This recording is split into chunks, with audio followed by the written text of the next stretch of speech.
Pernah kepikiran nggak, gimana ceritanya sebuah pulau, Pulau Jawa, bisa jadi pusat populasi Muslim terbesar di dunia? Nah, hari ini kita akan mengupas kisah luar biasa dari Wali Songo, 9 tokoh kunci di balik transformasi besar ini.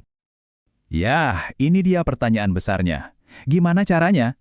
Indonesia itu negara dengan populasi Muslim terbesar di dunia, dan Jawa adalah jantungnya. Tapi yang bikin cerita ini super menarik adalah prosesnya. Sebagian besar terjadi dengan damai, bukan lewat penaklukan tapi dengan pendekatan yang unik banget. Oke, biar gampang kita bakal bedah ceritanya kayak gini. Pertama, kita kenalan dulu. Siapa sih Wali Songo itu? Terus kita lihat 3 metode utama mereka. Para perintis yang membangun kepercayaan, para seniman yang pakai pendekatan budaya, dan para ahli strategi yang main di level kekuasaan. Terakhir, kita lihat warisan mereka yang masih terasa sampai sekarang. Yuk, kita mulai. Oke, bagian pertama. Siapa sih sebenarnya 9 tokoh yang kita sebut-sebut sebagai Wali Songo ini? Gampangnya gini, istilah Wali Songo itu datang dari bahasa Jawa. Wali itu artinya orang yang dipercaya, semacam penjaga atau tokoh panutan, terus Songo itu artinya 9. Jadi, Wali Songo ya artinya 9 tokoh terhormat yang dipercaya menyebarkan ajaran Islam di Pulau Jawa. Nah, ini poin yang penting banget buat dicatat. 9 wali ini tuh nggak hidup di waktu yang sama. Jadi jangan bayangin mereka kumpul bareng di satu ruangan ya. Mereka ini lebih kayak sebuah gerakan lintas generasi. Ada yang hubungannya ayah dan anak, ada juga guru dan murid. Ini adalah sebuah estafet perjuangan yang panjang. Kalau kita ringkas, rahasia sukses mereka itu bisa dibilang ada di 3 metode inti ini. Mereka terlibat langsung dengan masyarakat, mereka menyatu dengan budaya lokal secara mendalam, dan mereka cerdas dalam membangun aliansi politik. Yuk kita kupas satu persatu. Kita mulai dari kelompok pertama, para perintis. Ini adalah wali-wali awal yang meletakkan fundasinya. Dan cara mereka itu cerdas banget. Mereka nggak langsung ajarin agama, tapi bangun kepercayaan dulu. Contoh paling keren itu dari wali pertama, Sunan Gresik. Waktu itu, kerajaan Majapahit lagi kena bencana kelaparan hebat. Apa yang beliau lakukan bukan langsung ceramah. Beliau justru lihat masalah utamanya dan kasih solusi nyata. Beliau bangun bendungan dan sistem irigasi buat sawah-sawah yang kering. Nah, setelah rakyat dan bahkan rajanya hormat sama beliau karena bantuannya, baru deh beliau pelan-pelan memperkenalkan ajaran Islam. Benar-benar pendekatan yang mengutamakan kebutuhan orang banyak. Perjuangan ini nggak berhenti di situ. Anaknya Sunan Gresik, yang kita kenal sebagai Sunan Ampel, melanjutkan kerja ayahnya. Beliau ini yang melembagakan pendidikan Islam dengan mendirikan pesantren besar di Surabaya. Nggak cuma itu, beliau juga masuk ke ranah politik dan jadi salah satu tokoh kunci di balik berdirinya Kesultanan Demak, kerajaan Islam pertama di Jawa. Nah, sekarang kita masuk ke kelompok kedua, para seniman. Disinilah kejeniusan Wali Songo dalam beradaptasi dengan budaya lokal benar-benar kelihatan.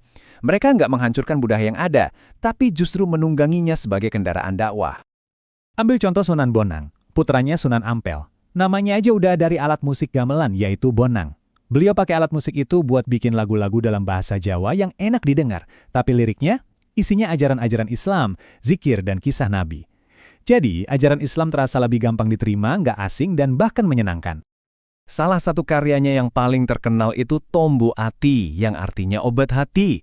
Syair ini luar biasa populer, bahkan sampai sekarang masih sering dinyanyiin. Kadang-kadang orang yang nyanyiin bahkan nggak sadar kalau ini adalah karya seorang wali dari abad ke-15. Ini bukti betapa dalamnya pengaruh budaya mereka. Dan bukan cuma Sunan Bonang aja loh. Sunan Kalijaga pakai pertunjukan wayang kulit, ceritanya tetap Mahabharata dan Ramayana, tapi disisipin nilai-nilai Islam. Sunan Derajat pakai tembang atau puisi Jawa. Sunan Giri lebih keren lagi, beliau bikin permainan dan lagu-lagu buat anak-anak. Sementara Sunan Muria fokus ke kesenian buat rakyat biasa. Lengkap banget pendekatannya. Oke, kelompok terakhir adalah para ahli strategi. Ini adalah wali-wali yang terjun langsung ke dunia politik dan struktur sosial untuk menyebarkan pengaruh Islam dari dalam. Sunan Kudus ini, wah diplomasinya cerdas banget. Di daerahnya yang mayoritas Hindu, beliau melarang penyembelihan sapi untuk menghormati kepercayaan mereka. Tindakan sederhana ini bikin beliau langsung dapat simpati. Beliau juga menamai kotanya Kudus, terinspirasi dari Al-Quds atau Yerusalem untuk ngasih koneksi spiritual yang kuat ke pusat dunia Islam. Beda lagi dengan Sunan Gunung Jati di Jawa Barat.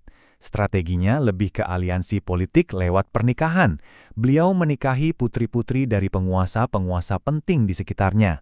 Lewat ikatan keluarga ini, pengaruh Islam menyebar luas dengan cepat, bahkan sampai beliau berhasil mendirikan kerajaan Islam sendiri.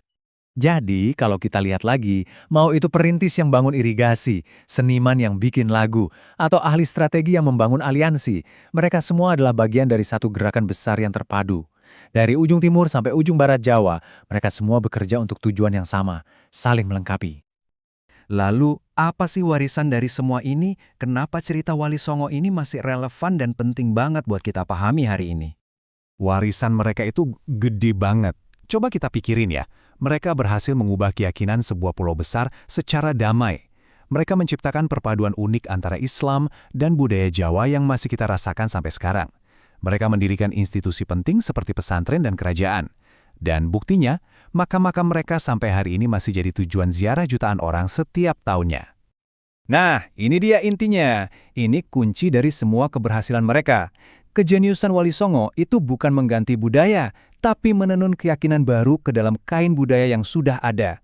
Kenapa ini berhasil? Karena ini nggak bikin orang merasa terancam atau kehilangan identitas. Justru sebaliknya, ajaran baru itu jadi terasa akrab, relevan, dan akhirnya diterima sepenuh hati. Nah, ini ninggalin kita satu pertanyaan buat direnungkan bersama. Di dunia sekarang yang seringkali penuh konflik, apa sih yang bisa kita pelajari dari pendekatan Wali Songo yang sabar, empatik, dan sangat peka budaya ini tentang bagaimana cara menciptakan pengaruh dan perubahan yang positif dan langgeng?